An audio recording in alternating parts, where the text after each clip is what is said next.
hindi ko alam bakit yung magkaibang stasyon, magkaiba ng ng working hours, no? Hindi ko alam bakit gano'n. Hindi pa kasi nala yung Eddie Garcia film eh. Hindi kami sa satupad talaga. Yeah, sana may isa katuparan na yun para iisa na lang, hindi ba?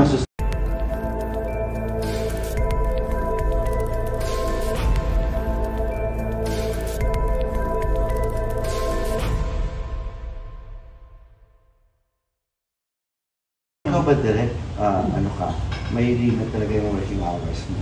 Ano yung pinaka... As actor or as director? Or as actor? Iba kasi magkaiba yan eh. Iba pag director.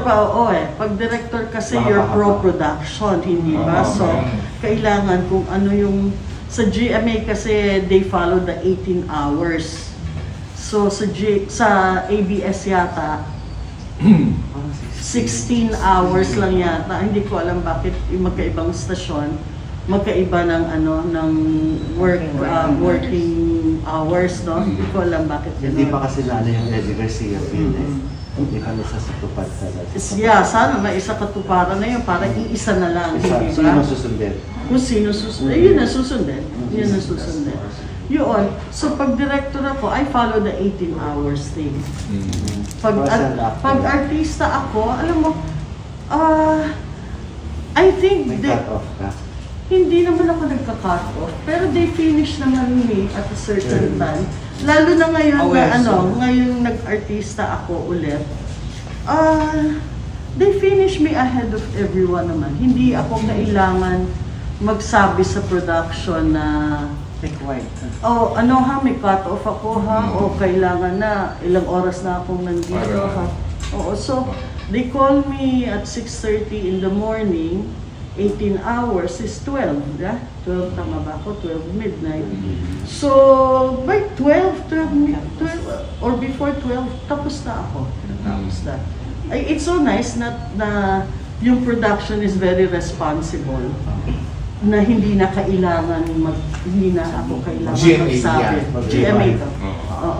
But you know, in the different groups, iba-iba eh. Diba? Iba-ibang patakaran eh. Depende kung kanino kung grupo na papasama din eh. You know. So, sa movies, medyo mas less. Hindi masyadong stressful.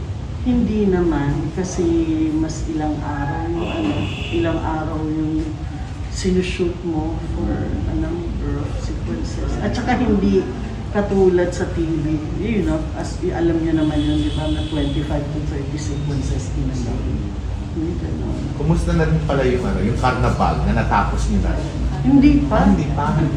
Nag-rehearse pala kayo sa teatro. Nakita ko sa TikTok mo, sa Plaza Miranda ka. Kumusta sa Hopar? Dapat take one, so super rehearse kayo. Nag-rehearse kami. Nag-rehearse.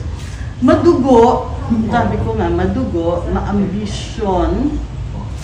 Ambisyoso yung director namin. Pero pag nagawa yun, maganda. But he has done it. Kaya hindi nabago sa kanya yan. Meron na siyang ginawa previously na gano'n. So, ito ay another challenge lang sa kanya ulit na tanong magagawa. Pero weird, nakakatuwang ikwento. Magandang experience. Maganda. Oo. Bago sa'yo? Bago sa akin.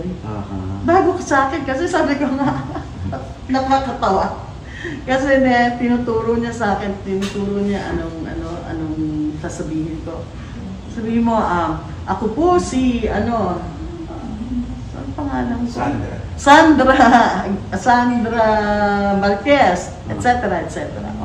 Okay, tinatandaan ko. Bago mag-take, nakalimutan ko yung pangalan ko. Sabi ko, Dolph, tinext ko siya, ano nga yung sinabi mong pangalan?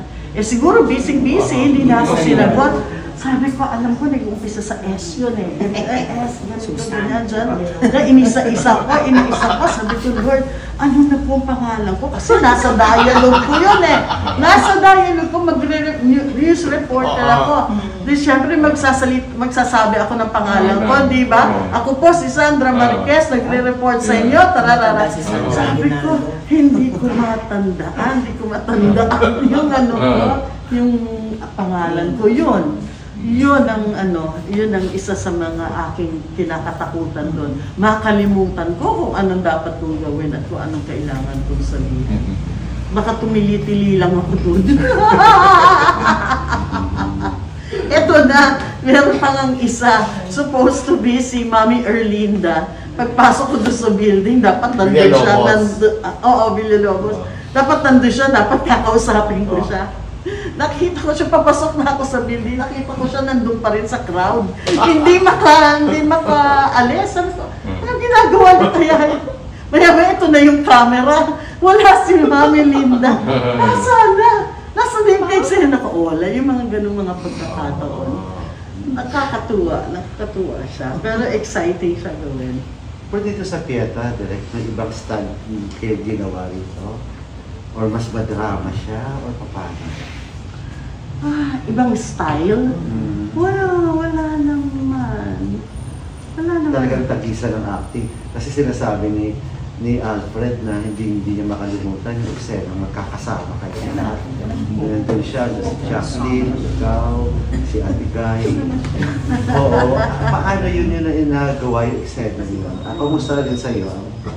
Anong pakiramdam mo doon yung eksena? Nagsama-sama kayo talaga? Sana mas mahaba pa. Nabitin ka doon? Oo naman. Nabitin naman ako doon. Sana mas mahaba yung eksena. Sana mas mahaba yung interaction.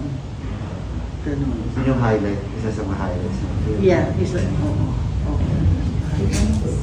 Okay.